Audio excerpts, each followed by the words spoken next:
Assassin's Creed Shadows is Star Wars Outlaws all over again, I'm calling it. Just like with Star Wars Outlaws, they fly a bunch of content creators and journalists on an all-expense paid trip to try an extremely controlled version of the game.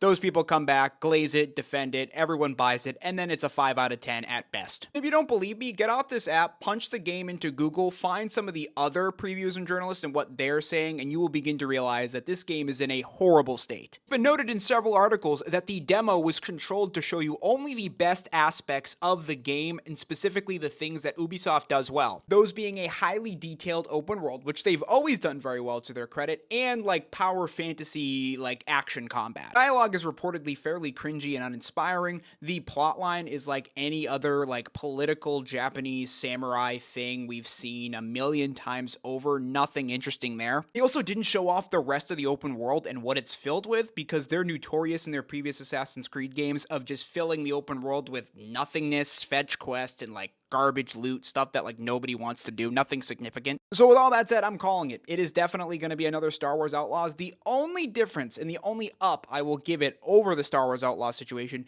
is at least the footage doesn't look nearly as bad. I will say that. It doesn't look as nearly bad.